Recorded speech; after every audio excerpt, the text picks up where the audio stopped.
Assalamualaikum warahmatullahi wabarakatuh. Sejarah bangkrutnya VOC.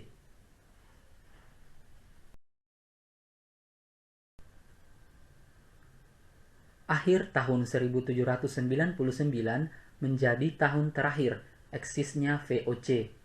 Besarnya pengeluaran ditambah korupsi dan utang yang mencapai 136,7 juta gulden membuat VOC bangkrut di jelang tahun baru 1800 itu.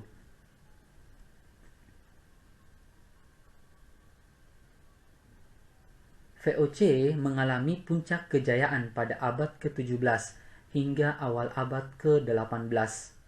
Penguasa dan kerajaan-kerajaan lokal di Nusantara berhasil dikuasai VOC. Jalur perdagangan yang dikendalikan VOC menyebar luas dari Amsterdam, Tanjung Harapan, India hingga Papua. Bahkan, keuntungan perdagangan rempah-rempah juga melimpah.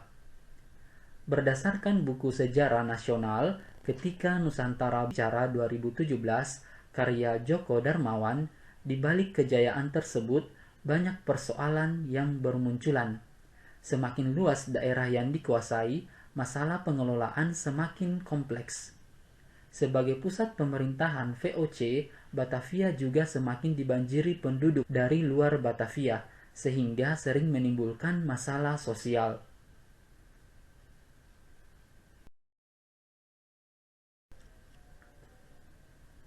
Kas VOC merosot.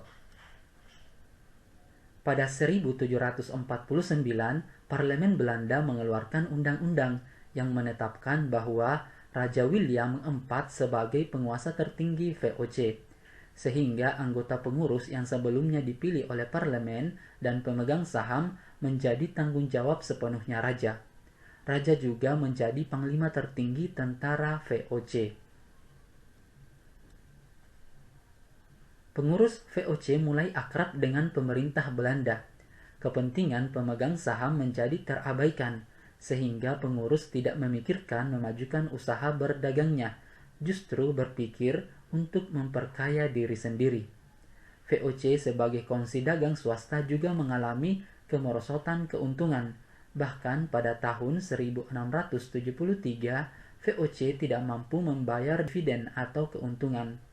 Kas VOC juga merosot tajam karena serangkaian perang yang telah dilakukan VOC dan beban utang yang terus menumpuk.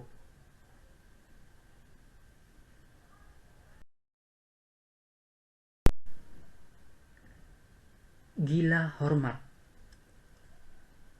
Selain memperkaya diri sendiri, para pejabat VOC mulai menunjukkan sikap gila hormat dan cenderung feodalis. Gubernur Jenderal Hendrikus bahkan mengeluarkan ordonasi untuk mengatur secara rinci cara penghormatan terhadap Gubernur Jenderal, Kepala Dewan Hindia, beserta istri dan anak-anaknya. Contohnya, semua orang harus turun dari kendaraan bila berpapasan dengan para pejabat tinggi tersebut. Warga keturunan Eropa harus menundukkan kepala dan warga bukan orang Eropa harus menyembah.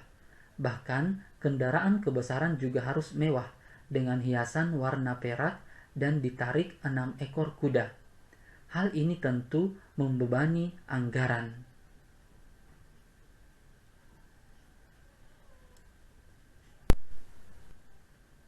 Pemberian upeti antar pejabat.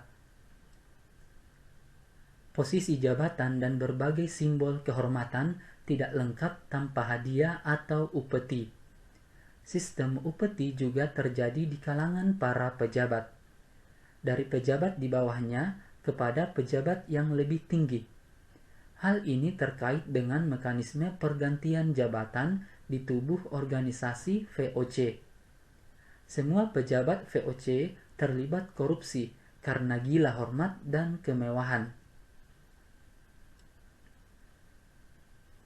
Beberapa pejabat VOC yang melakukan korupsi diantaranya, yang pertama, Gubernur Jenderal Van Horn yang menumpuk harta hingga 10 juta gulden ketika kembali ke Belanda, sementara gaji resminya hanya sekitar 700 gulden sebulan. Yang kedua, Gubernur Maluku pada saat itu yang menjadi pejabat VOC berhasil mengumpulkan kekayaan 20 sampai 30 ribu gulden dalam waktu 4 sampai 5 tahun dengan gaji sebesar 150 gulden per bulan.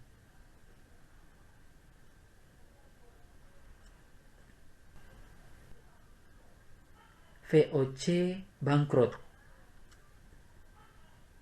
Banyaknya pejabat VOC yang terlibat korupsi menyebabkan beban utang VOC menjadi semakin banyak, sehingga VOC sendiri bangkrut dan gulung tikar. Dalam kondisi bangkrut, VOC tidak dapat berbuat banyak. Pemerintah Belanda menganggap keberadaan VOC sebagai kongsi dagang di negara jajahan tidak dapat dilanjutkan lagi. Sehingga pada tanggal 31 Desember 1799, VOC dinyatakan bubar. Semua utang piutang dan segala milik VOC diambil alih oleh pemerintah Belanda. Gubernur Jenderal VOC terakhir, Van Overstraten, masih bertanggung jawab tentang keadaan di Hindia Belanda dan bertugas mempertahankan Jawa dari serangan Inggris.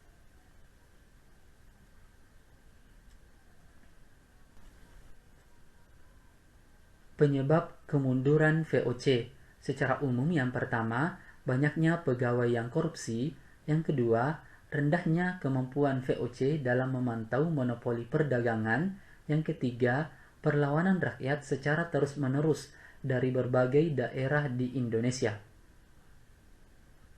Pada tanggal 31 Desember 1799, VOC resmi dibubarkan. Seluruh kekuasaan diambil oleh pemerintahan Belanda. Ketika VOC mengalami krisis dana, di benua Eropa sedang berlangsung Perang Koalisi tahun 1792 sampai 1797. Prancis di bawah pimpinan Napoleon dapat mengalahkan Austria, Rusia, Inggris, Spanyol, Sardinia, dan Belanda. Setelah itu, Belanda diambil alih oleh Prancis. Bentuk pemerintahan kerajaan pun diubah ke dalam bentuk republik dengan nama Batavsche Republik atau Republik Batav. Pemerintah Belanda mengangkat gubernur jenderal yang berkuasa di Indonesia. Lahirlah pemerintah kolonial Hindia Belanda di Indonesia.